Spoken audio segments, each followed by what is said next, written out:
RadioTV.mx presenta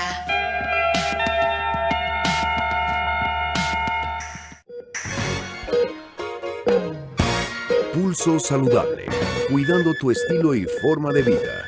Un programa diseñado especialmente para ti que te ocupas de tu salud. Conduce Liliana Noble.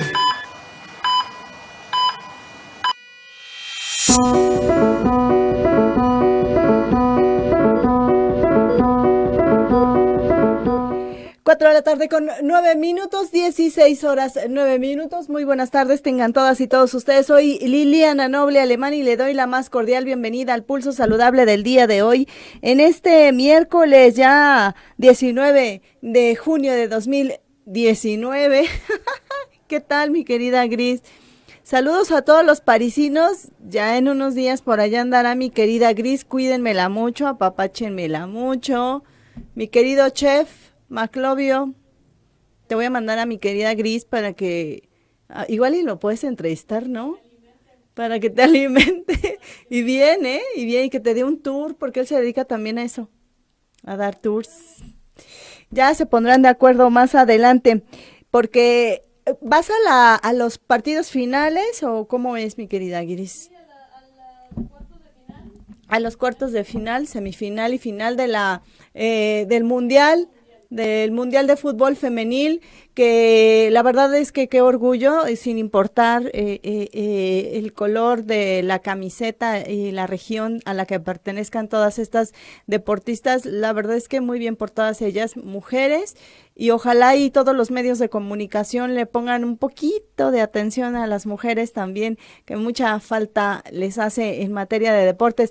Desde aquí, desde la lejanía de esta mesa hasta donde está el celular que me ayuda a retransmitir completamente en vivo esta emisión, le quiero mandar saludos. Reconozco perfecto, mi querido Isra, corazón, todo muy bien por acá. A la otra persona no, y a la otra persona tampoco, y a la otra tampoco, pero bueno, si me escriben por ahí, ahora mismo veo quién, y saludos a todos. Más adelante, en las próximas semanas, tendremos a un experto en temas fiscales, sobre todo para poderle explicar a los médicos, que de pronto algunos médicos, ¿no, mi querida Gris, hacen actividades que no tienen que ver siempre con la consulta médica, pero pues dicen que ellos son libres de honorarios, de recibos, de impuestos, y hasta donde tenemos entendido eso nada más aplica para sus consultas médicas, no para otro tipo de actividades, y es importante que los médicos también paguen impuestos. Ya nos platicará el experto más adelante de qué se trata todo esto, y para el que esté interesado justamente en los temas fiscales tan importantes. En el día de hoy, en este miércoles 19 de junio de 2019, tendremos, como todos los miércoles, a un experto del Hospital Juárez de México, quien nos va a platicar sobre una enfermedad muy compleja, que desafortunadamente hoy en día no tiene una cura, pero sí hay oportunidad de brindarle una excelente calidad de vida a los pacientes. ¿Te acuerdas del Ice Bottle Challenge? Cuando te ponías una cubeta con hielos, ¿no? Algo así se llamaba. Y era la enfermedad de ELA. Bueno, hoy vía telefónica tendremos al experto que nos va a platicar sobre esto, porque se va a conmemorar el Día Mundial de esta enfermedad. Además, también vía telefónico tendremos hoy un experto en diarrea, la diarrea del viajero, la infecciosa, la no infecciosa, pero lo más grave de tener diarrea no es per se este momento tan complejo que la mayoría de las personas hemos vivido en alguna ocasión. Lo más complicado y lo que pone en riesgo la vida del paciente es justamente la deshidratación que produce estar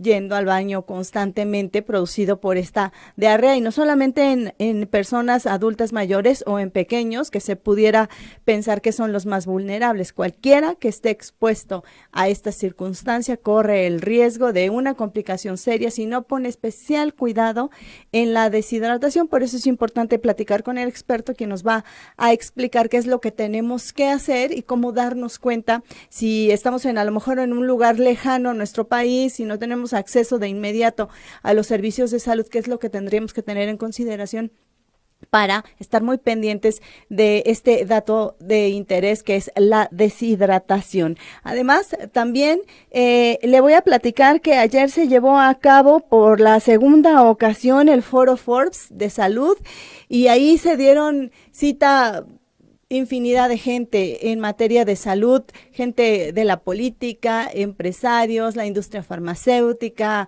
los jóvenes innovadores. A lo largo de estas sesiones, entre hoy y mañana, le iré platicando un poquito de todo este desarrollo que se llevó a cabo ayer en Santa Fe, en el Foro Forbes de Salud. Y la verdad es que es muy interesante conocer la perspectiva de todas estas componentes, de todas estas piezas que componen el sector salud de un país tan complicado, tan fraccionado, que tenemos un sistema de salud tan complejo como el mexicano, y pues les platicaré más adelante de qué fueron todas estas conferencias, pero antes de dar inicio a la jornada del día de hoy, le quiero platicar que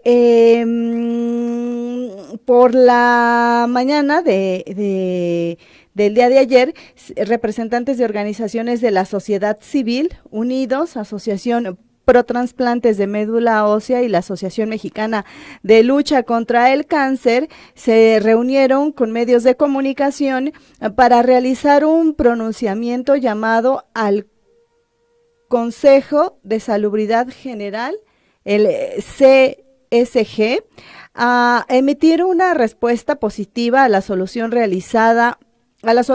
realizada hace más de ya un año por parte del Instituto Nacional de Cancerología, el INCAN, para definir al mieloma múltiple como una enfermedad que ocasiona gastos catastróficos. ¿Esto qué significa? Que empobrece a la familia porque esta enfermedad ocupa el mayor gasto de los recursos que se generan en un núcleo familiar. Dicha solicitud ya entonces busca facilitar que los pacientes de este mieloma múltiple gocen de acceso a los tratamientos necesarios para su supervivencia de manera gratuita y de esta manera así mantener la calidad, productividad y expectativa de vida de los pacientes. La solicitud, le platico, emitida en total comparecencia con los lineamientos para priorización de enfermedades que ocasionan gastos catastróficos hace ya más de 400 días, permanece hoy sin respuesta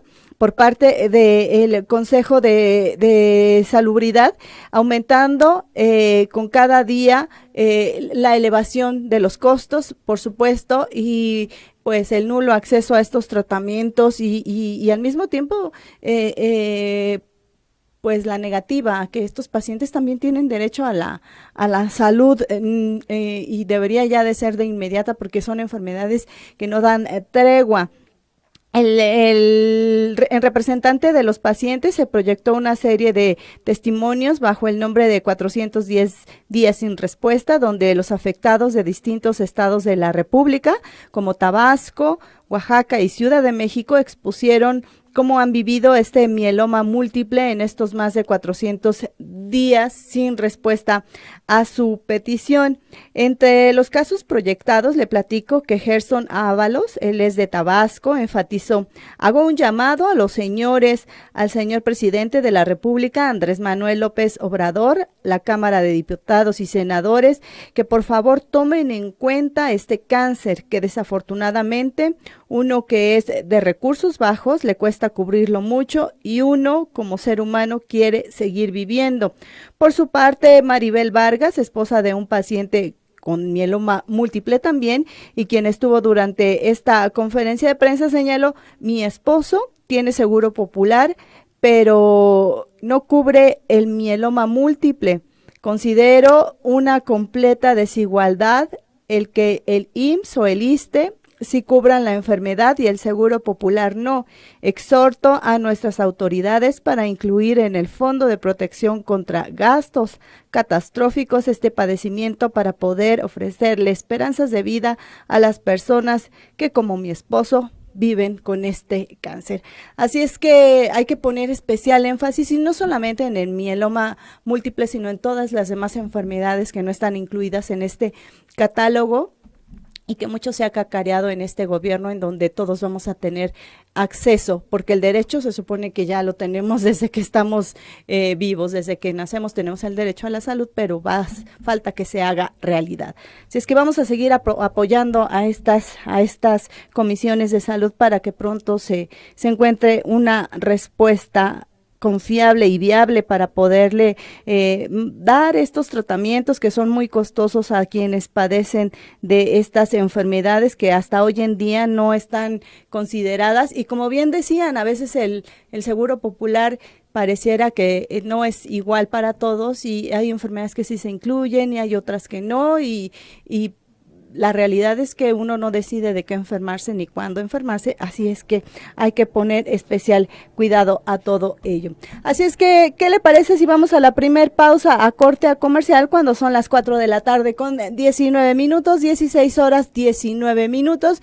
Me despido por unos minutos de redes sociales, pero regreso con los enlaces telefónicos y mucho más en Pulso Saludable. Vengo. Visita nuestra página en línea www.pulsosaludable.com.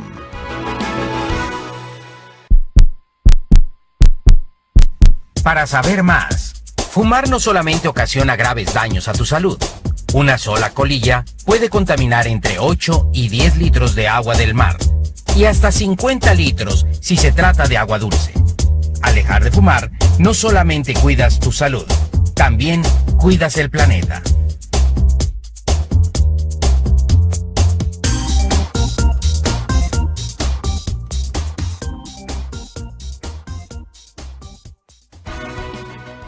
Visita nuestra página en línea www.pulsosaludable.com.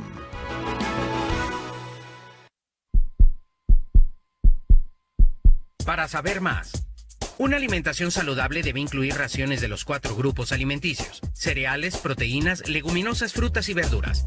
Estas últimas deberás lavarlas y desinfectarlas perfectamente, aun cuando el empaque indique listas para comer. Con estas pequeñas acciones evitarás infecciones estomacales recurrentes.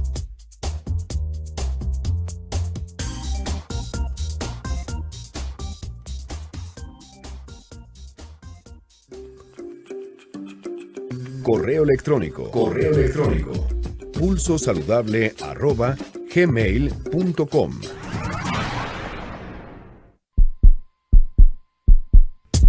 Para saber más, los rayos solares en exceso son causantes de envejecimiento prematuro, léntigos y hasta cáncer de piel.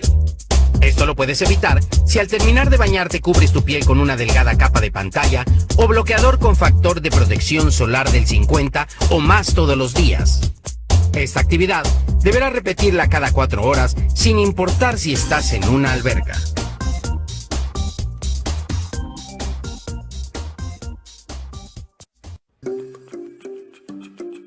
Correo electrónico. pulsosaludable@gmail.com.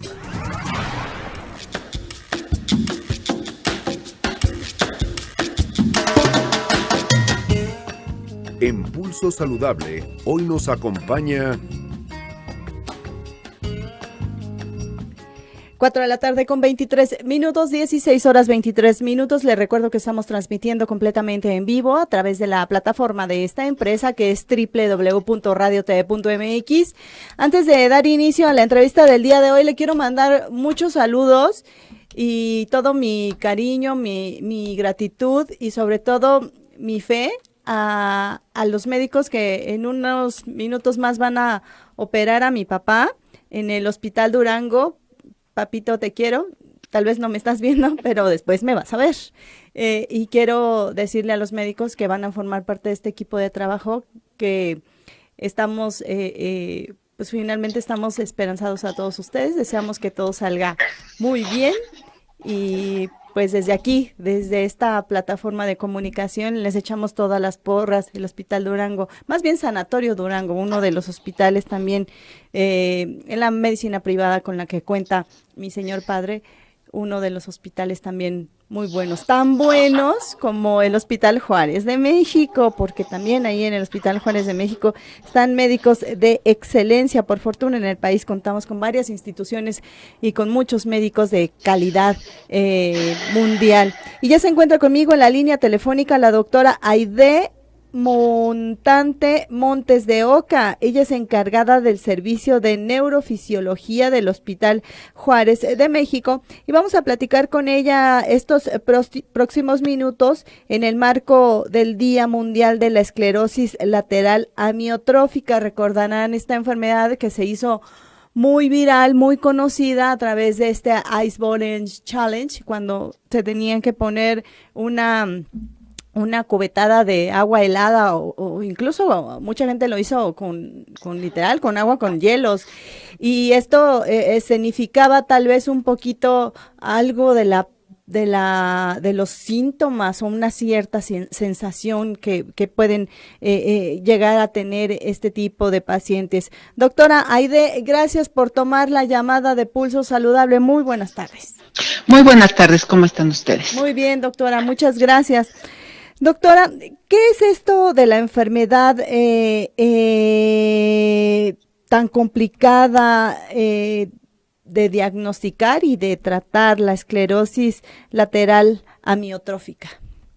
Sí, mira, bueno, para empezar, la esclerosis lateral amiotrófica es una enfermedad rara, como bien dices, del sistema nervioso central, que ocasiona gradualmente la muerte de las células nerviosas que están encargadas de controlar el movimiento y dar la fuerza a los músculos de nuestro cuerpo.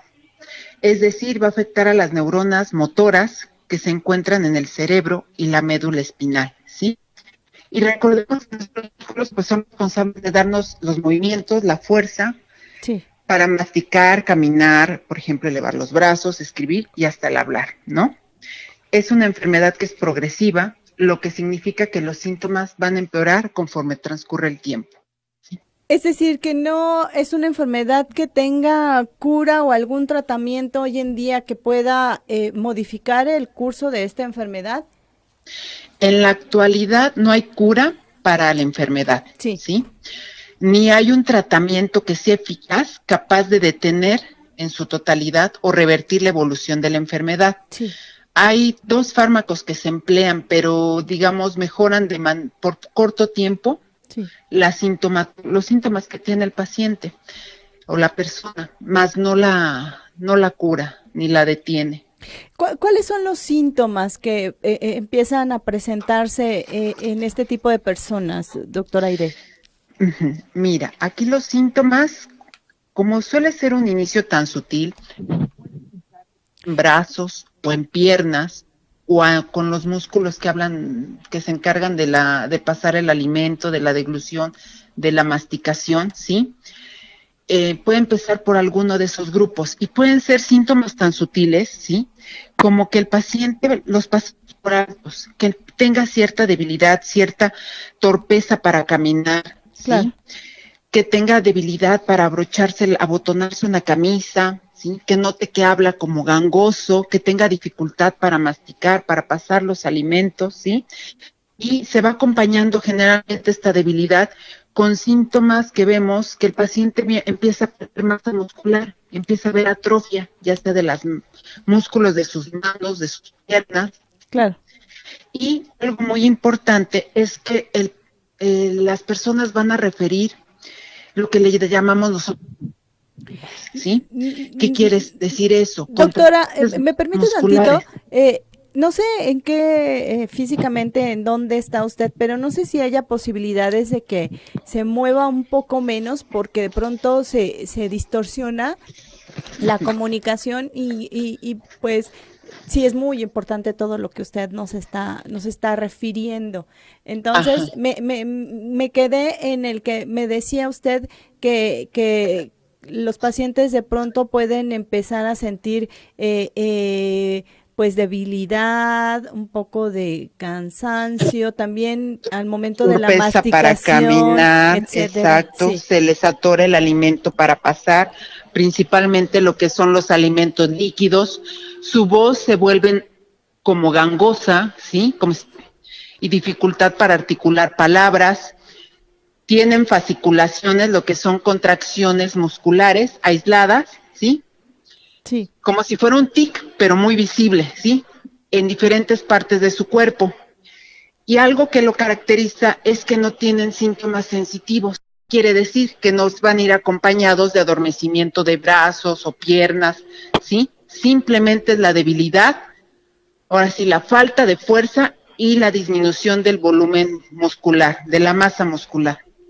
Ahora bien, ¿quiénes son los pacientes susceptibles a que les ocurra este tipo de enfermedad? Generalmente la enfermedad, la mayoría de la presentación es esporádica, ¿sí? ¿Qué quiere decir? Que hay un cierto riesgo, digamos, o una cierta presentación familiar, pero es muy baja. La mayoría podemos desarrollarla. Los que son más susceptibles de presentarla son pacientes que se encuentran dentro del rango de edad entre los 55 y 75 años de edad, ¿sí?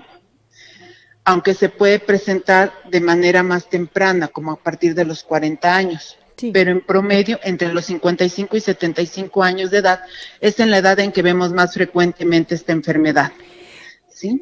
Doctora Aide, usted hablaba de estos síntomas que ocurren a quienes padecen esta enfermedad y muchos de ellos son parecidos a otro tipo de enfermedades, no sé, esclerosis múltiple, Parkinson, incluso a lo mejor se podría pensar en alguna enfermedad del tracto digestivo al momento en que el paciente no puede deglutir o tragar bien Exacto. Los alimentos. Entonces esto habla de que hay que conocer estos detalles finos de la enfermedad que el experto ya identifica para no caer en el cajón de las llamadas enfermedades subdiagnosticadas y perder tiempo.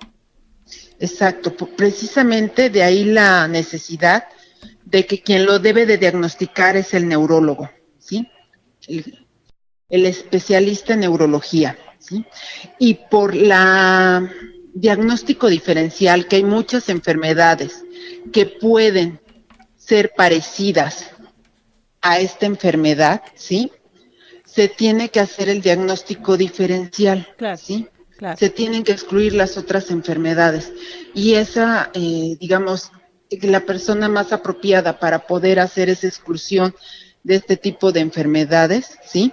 O dar con certeza diagnóstica, es el neurólogo. El neurólogo. El neurólogo, sí. Ahora bien, doctora, hoy que está muy en boga esto de los cannabis, de la utilización del cannabis, ¿son estas alternativas viables, si no bien de tratamiento, de forma que puedan coadyuvar al tratamiento base para estos pacientes? No, la verdad no. Dentro de las líneas de investigación hay muchas a nivel mundial, sí, pero no ha modificado, bueno, no hay nada escrito sobre cannabis y esclerosis lateral amiotrófica que ayude, si no viene a detener la enfermedad, al menos digamos que fuera un tratamiento sintomático, ¿no? A mejorar la calidad de vida, no. Claro. Ahora bien, ustedes hacen una serie de estudios para poder confirmar el diagnóstico o solamente se basan en lo que ustedes ven, en lo que le llaman ustedes la práctica clínica. No, lo que nos orienta primero es la sospecha clínica, los hallazgos que encontramos a la exploración, pero como es una enfermedad que es progresiva y con un pronóstico pues desalentador, porque finalmente va a condicionar la muerte del paciente, ¿sí? Se tienen que hacer diagnósticos, apoyarnos con auxiliares diagnósticos que nos ayuden a excluir o a confirmar la enfermedad. Dentro de los más importantes es realizar estudios de conducción nerviosa y electromiografía, así como estudios de imagen como resonancia magnética de cerebro y médula espinal cervical. Y por ejemplo, ya que tienen el diagnóstico, sigue la parte del tratamiento y el tratamiento incluye solo la parte de medicamentos o también hay una serie la vemos ahora en en la televisión, bueno, en la parte de tele de esta empresa, doctora, y yo veo que usted está con un paciente en donde se están ejercitando. ¿Usted contribuye a ayudarle al paciente a estos movimientos? Ajá. Mira, no hay un tratamiento, como te dije, que cure la enfermedad o la detenga, ¿sí? Claro. Los tratamientos que existen, sí existen, son 2 medicamentos, pero son muy caros. Entonces, el tratamiento que en lo que nos enfocamos nosotros como neurólogos, ¿sí? Claro. Se trata sobre todo hacia mejorar a que el paciente es un manejo multidisciplinario, ¿sí? Sí. Porque hay que mandarlo con rehabilitador, fisioterapeuta, para dar terapia física, ¿sí? Para que el paciente tenga un ejercicio aeróbico suave, de bajo impacto, que le ayude, ¿sí? A combatir, digamos, un poquito lo que es la debilidad, ¿sí? Sí. Terapia de lenguaje cuando el paciente ya presenta dificultad para articular palabras, apoyo nutricional, que es muy importante, ¿sí? Y sobre todo esto se tiene que dar de manera temprana y con un seguimiento más estrecho cuando el paciente tiene dificultad para poder deglutir sus alimentos, pasar sus alimentos, ¿sí? E inclusive valorar el apoyo para respirar, porque esta enfermedad va condicionando también debilidad de los músculos respiratorios y el paciente tiene sensación de ahogo. Bien. Entonces se puede usar ventilación mecánica no invasiva. Claro. ¿Se conoce la incidencia y la prevalencia de esta enfermedad en nuestro país, doctora Aide? Es muy baja, sí, no tenemos así como un registro oficial, pero es muy baja, ¿sí? Bien, Bueno. y tampoco se conoce si esta enfermedad tiene alguna predilección por el género, es decir, es más proclive en hombres que en mujeres o viceversa. Mira, más o menos a los 55 años es regularmente un poquito más frecuente, ¿sí? En el género masculino, en los varones, pero conforme avanza la edad, ¿sí? Se iguala la frecuencia en que aparece esta entidad, esta enfermedad. Claro, yo recuerdo a esta mente brillante de Stephen Hawking, que él tuvo esta enfermedad, pero él vivió muchísimos años y de hecho ideó una forma de comunicarse justamente por lo que usted platica, ¿no? Esta sensación de que se ahogaban y al final del tiempo creo que también les empieza a hacer de complejidad comunicarse. Sí, se llegan a quedar totalmente sin poder hablar, ¿sí? Inclusive es una enfermedad que, como comenté, puede empezar en brazos, o el síntoma por el cual acude la persona es por la debilidad en brazos, pero a su vez, como va progresando, vamos a ver al rato debilidad en piernas, dificultad para tragar alimentos, para hablar, para masticar.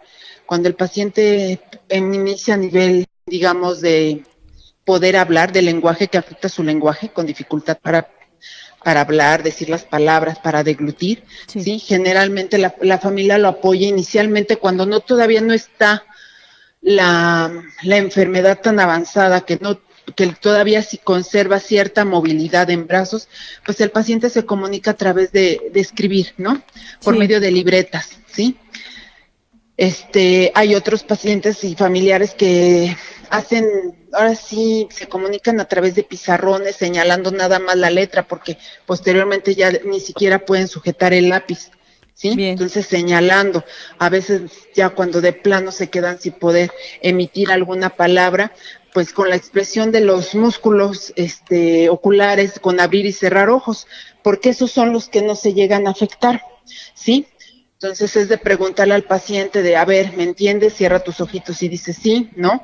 Claro. Si no me entiendes, parpadea 2 veces, ¿no? Claro. Y es como se llega a comunicar la familia, el médico, con la persona que está afectada. Doctora Aide, ¿cuál sería entonces el mensaje final que usted pudiera darle a la comunidad en general? Entiendo que tampoco hay mucho que hacer en materia de medicina preventiva, pero sí de identificar que algo no está bien para ganarle tiempo al tiempo, ¿no? Exacto. Claro que tendríamos que tener es no ser demasiado pasar por listo los síntomas que tengamos, ¿no? Pasivos, siempre el cuidado de nuestra salud, a veces lo delegamos por otros pendientes que llegamos a tener, ¿no? Claro, personales. Claro. pero lo más importante es que ante cualquier seña de que tengan fatiga, debilidad, calambres o como tics en diferentes partes de su cuerpo, ¿sí? Bien. O que tengan problemas para pasar alimento, para la entonación de sus palabras, que hablen como gangosito, acudan al neurólogo, porque hay muchas enfermedades que pueden imitar como si fuera una esclerosis lateral amiotrófica y no lo es, ¿no? Claro, claro, claro. Y se puede hacer una intervención, pero en aquellas pocas en las cuales se corrobora el diagnóstico, pues dar una intervención oportuna para mejorar la calidad de vida que le quede al paciente. Muy bien, doctora, pues le agradezco enormemente haber platicado con nosotros estos minutos sobre esta enfermedad. No sabía, y es importante conocer que se encuentra dentro del grupo de las enfermedades mal llamadas, dicen ustedes los expertos, como raras, y hay que brindarle especial cuidado y atención, y también es importante que nosotros como ciudadanos, como seres humanos, conozcamos de este tipo de hallazgos para poder orientar a alguien en particular o nosotros mismos estar atentos, muy atentos de nuestra salud. Gracias, doctora. Tenga usted una excelente tarde. Hasta luego. En esta tarde en Pulso, estos minutos con la doctora Aide Montante Montes de Oca, le decía yo, encargada del servicio de neurofisiología del Hospital Juárez de México, sobre la esclerosis lateral amiotrófica. 4 de la tarde con 40 minutos. Me quiere seguir y me puede ver a través de la plataforma de esta empresa www.radiotv.mx. Vamos a pausa, tenemos todavía mucho más en Pulso Saludable. Vengo. Visita nuestra página en línea www.pulsosaludable.com.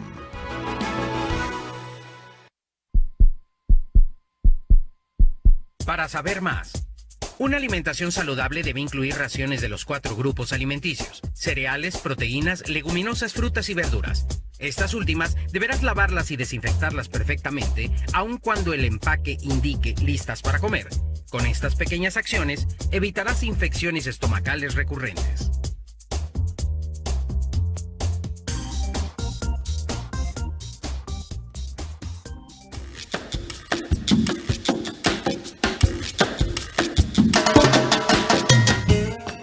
En Pulso Saludable, hoy nos acompaña 4 de la tarde con 43 minutos, 16 horas 43 minutos. Le recuerdo que estamos transmitiendo este programa de Pulso Saludable a través de la plataforma de esta empresa, que es www.radiotv.mx, y cuando el invitado está aquí con nosotros en cabina, nos puede ver en la retransmisión en Facebook. Búsquenos con ese nombre, Pulso Saludable, en todas las redes sociales, y también en nuestra página en línea www.pulsosaludable.com, para que conozca información muy importante en materia de salud, en materia de belleza, porque la belleza no solamente es la parte estética. Para poder cuidar la belleza también hay que tener salud, y para poder cuidar la salud también hay que hacer ejercicio. Entonces todo ello viene incluido en el Pulso Saludable, un programa que hacemos pensando en el bienestar y para que todos modifiquemos nuestros estilos y forma de vida, para que hagamos medicina preventiva.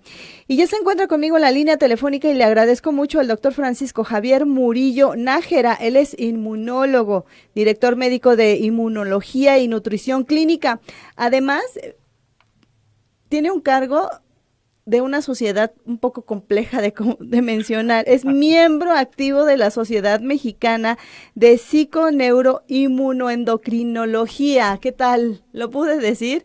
Pero en la mañana que yo veía este cargo, doctor Francisco, le quería preguntar, ¿a qué se dedica esto de la psiconeuroinmunoendocrinología? Buenas tardes, gracias por estar en Pulso Saludable, doctor.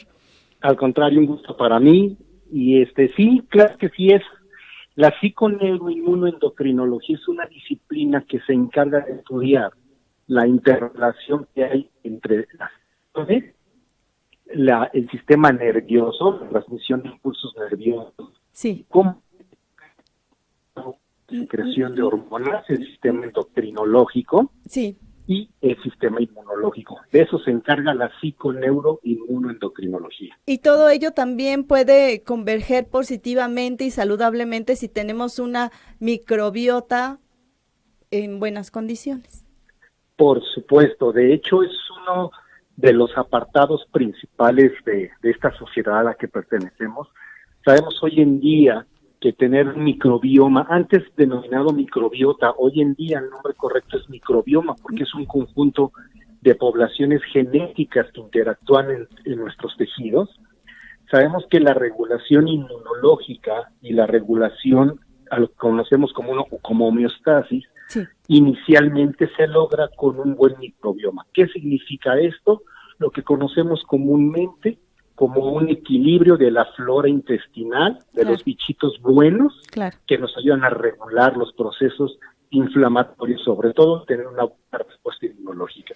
Doctor, y dicen también por ahí que mantener entonces un microbioma bien establecido a través de la contribución del agua necesaria para beber, de las frutas y de las verduras y del ejercicio, todo ello contribuye a tener una salud digestiva que justamente impediría que una diarrea se convierta en nuestro peor enemigo y luego una complicación por deshidratación incluso nos pudiera vulnerar hasta quitarnos la vida. Por supuesto. Es importante, sobre todo en estas épocas que inician lluvias y que inicia calor, Sí. tener conciencia de que, bueno, estamos con mayor peligro, mayor predisposición a las enfermedades diarreicas. Es importante y es muy importante entender que el cuadro diarreico en el 90% de los casos es un cuadro viral o por toxinas. Sí. ¿Por qué es importante entender esto?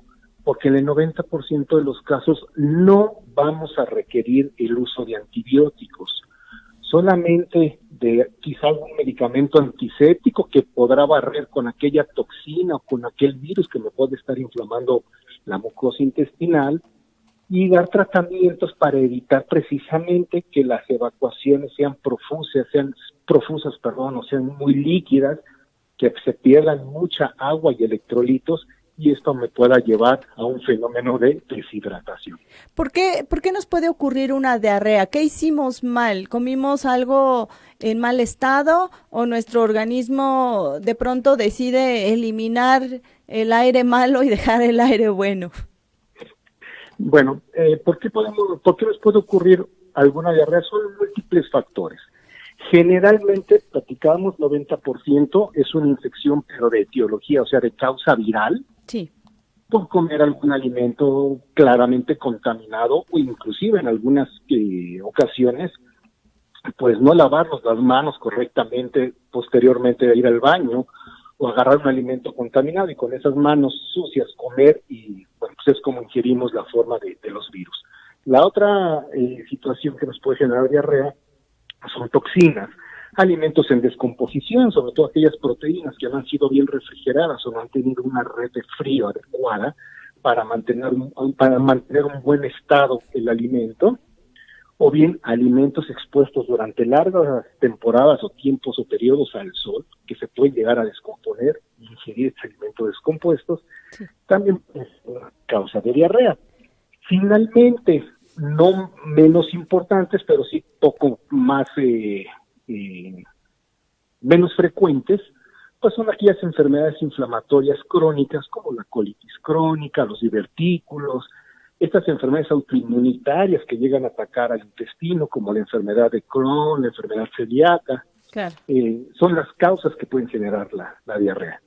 Ahora bien, doctor, una de las complicaciones o la complicación más preocupante del proceso diarreico es justamente la deshidratación. Me acuerdo que hace algunos años habían campañas constantemente de Secretaría de Salud de donde hacían especial énfasis en que si se hundían los ojos, si el bebé respiraba y se le veían casi prácticamente en las costillas y se le veía la boca, los labios secos, ya eran datos de alarma para correr al médico. pero yo le quisiera preguntar, ¿tenemos que esperar hasta esos momentos y no solamente en un bebé que requiere de los cuidados y es completamente dependiente, o un adulto mayor que también pudiera ya estar en esta etapa de dependencia, de ayuda de un familiar, sino nosotros, los que todavía podemos valernos por nuestro propio pie y a lo mejor nos encontramos en una circunstancia de un viaje tal vez y tendremos que esperarnos hasta estos momentos para correr al médico, o qué tendremos que tener en cuenta antes de que pudiera ser un momento más allá de la diarrea, algo ya muy peligroso? Claro, creo que este tema es muy importante y de tomar en consideración muy, muy en serio. Primero, hablamos que la deshidratación la definimos como un desequilibrio hidroelectrolítico. Sí. Esto significa no solamente perdemos agua, sino también estamos perdiendo electrolitos, iones que son importantes para muchas reacciones del cuerpo para mantener el estado de salud. Claro. Ahora bien, estas pérdidas exageradas de agua y electrolitos pueden deberse o a pérdidas excesivas, como la diarrea que hemos estado comentando, o bien sudoraciones excesivas, o bien por el otro lado, a la baja ingesta de líquidos que puede tener una persona o se le puede administrar a un bebé, baja ingesta de líquidos. Bien. Que me pueden conllevar a sufrir deshidratación. Sí. Ahora bien, la deshidratación, bueno, tenemos datos de alarma y podemos identificarla. Primero, en una deshidratación leve, donde realmente el único dato pues es que al paciente, a la persona, pues va a reportar mucha sed y va a sentir sus mucosas resecas y nada más. Claro.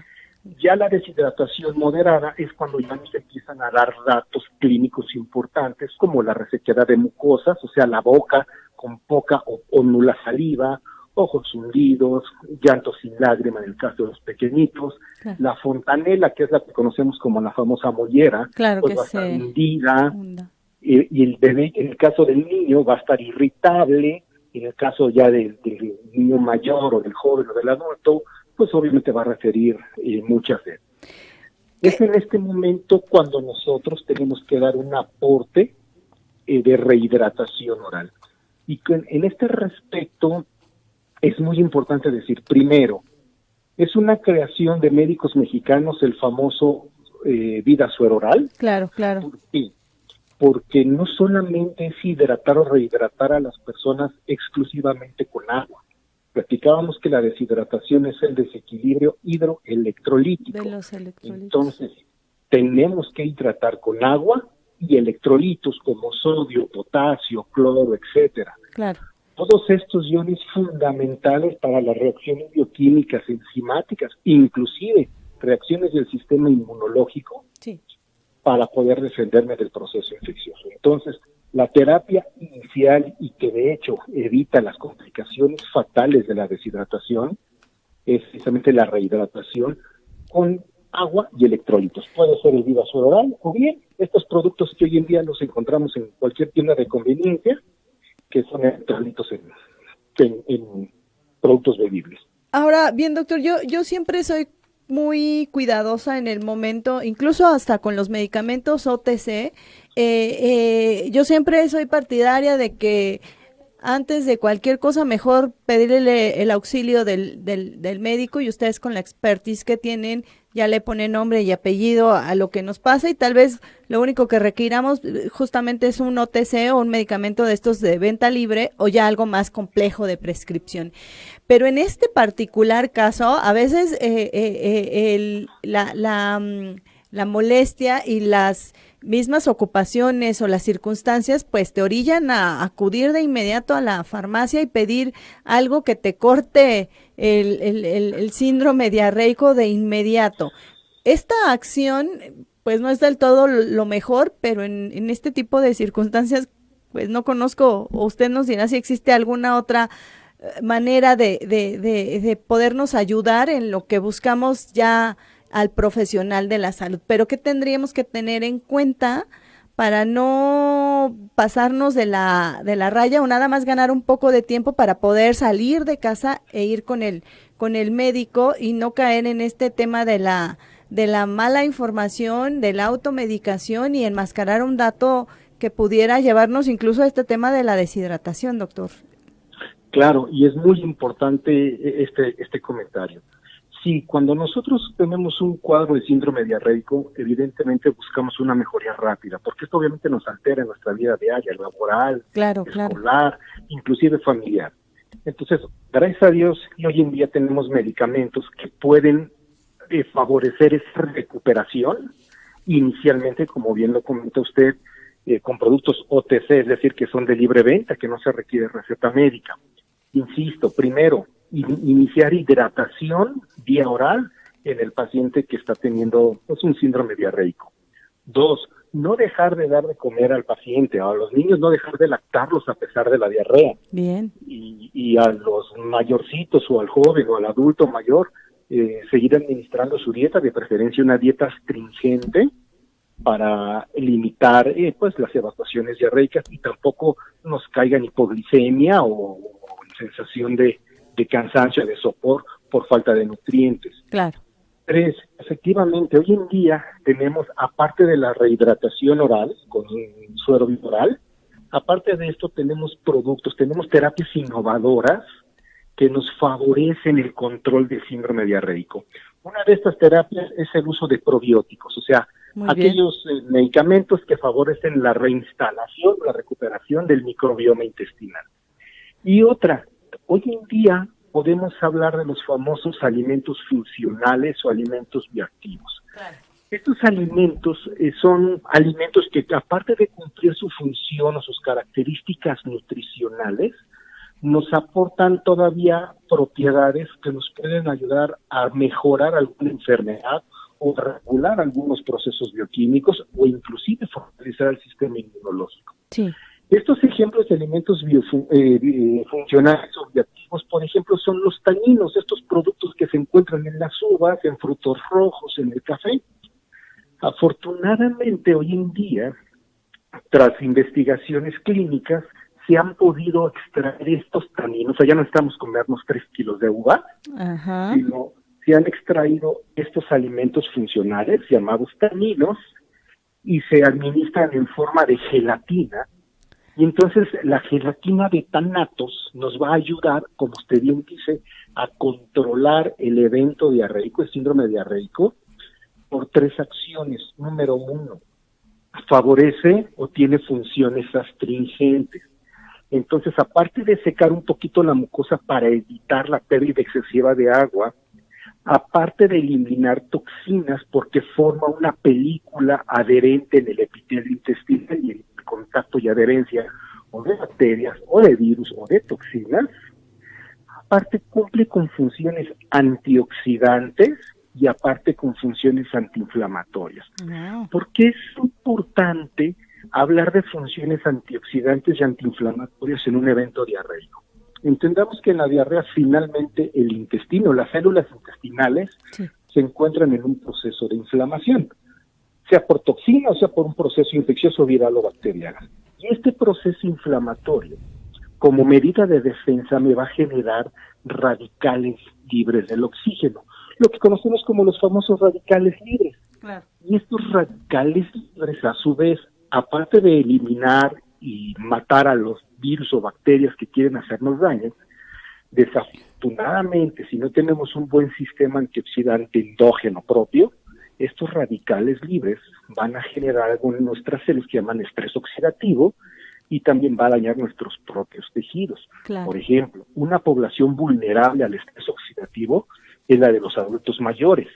Los adultos mayores han perdido esa capacidad antioxidante propia. Por eso es que ustedes de repente verán que en el paciente geriátrico, pues le administramos vitamina E, vitamina C como antioxidantes. Claro. Bueno, retomando el caso de la diarrea, al haber un proceso inflamatorio hay un exceso de radicales libres, entonces estas sustancias como los taninos tienen la capacidad de bloquear, de neutralizar este estrés oxidativo, funcionar como antioxidantes y favorecer un ambiente favorable para que el intestino vuelva a la normalidad, se recupere, se repare el daño ocasionado por la toxina o el virus o la bacteria y todo volvamos a la normalidad. Además de ser un antiinflamatorio, bloqueando señales que favorecen el proceso inflamatorio. Estudios recientes del uso de taninos demostraron una mejoría a la mitad del tiempo, o sea, cortaron a la mitad del tiempo la recuperación de los pacientes, sí, comparado si solamente se les trataba con rehidratación oral o bien se les trataba con rehidratación oral más gelatina de tanatos. Se favoreció tanto la disminución de las deposiciones como favoreció que ya la consistencia de las evacuaciones no fueran tan líquidas y por tal motivo disminuir y prevenir la deshidratación. Doctor, el tiempo en radio es muy cruel y yo le quisiera preguntar para finalizar esta interesante charla en unos 30 segundos si nos pudiera decir qué podemos hacer en materia de medicina preventiva para evitar ser pues presa fácil de la diarrea y sobre todo de que se complique con un evento de deshidratación y esto ponga en riesgo nuestra vida.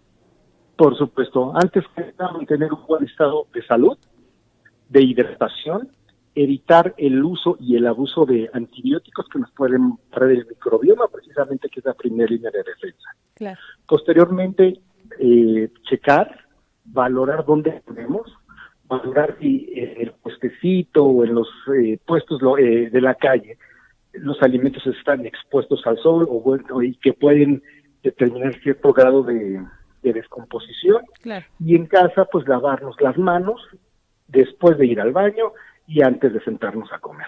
Básicamente sería, yo insisto, ¿no? Mantener un buen estado de hidratación. Básicamente serían las recomendaciones preventivas para un síndrome diarreico. Y ante cualquier duda del síndrome diarreico persistente que no mejora, pues acudir con el profesional de la salud para hacer un diagnóstico y un tratamiento adecuado. Doctor, pues le agradezco enormemente haber platicado con nosotros estos minutos sobre estos síndromes diarreicos y la deshidratación y seguramente más adelante seguiremos en contacto con usted porque veo que tiene muchísima información, muchas credenciales aquí, maestría en ciencias con especialidad en inmunología, catedrático de la Escuela Médico Naval, Universidad Naval, profesor titular de la Escuela Médico Naval de la Universidad Naval, médico adscrito al Servicio de Inmunología y Clínica y Alergia del Hospital General Naval de Alta Especialidad CEMAR, miembro activo de la Sociedad Española de Inmunología, también de la Sociedad Mexicana de Inmunología y también, como les decía, miembro activo de la Sociedad Mexicana de Neuroinmunoendocrinología. Doctor, muchas gracias. Muy buenas tardes. Igualmente, muchas gracias. Bonita tarde. Igualmente, y la voz del doctor Francisco Javier Murillo Nájera, inmunólogo y director médico de Inmunología y Nutrición Clínica. Con esta información me toca despedirme, no sin antes recordarle que tenemos una cita mañana a las 4 de la tarde en punto, así es que quédese con toda la información que le ofrece esta plataforma y la nueva visión del deporte, el guapísimo de mi querido Josué ya está allá fuera esperando entrar a estos micrófonos. Soy Liliana Noble Alemán. Adiós, nos escuchamos mañana. RadioTV.mx presentó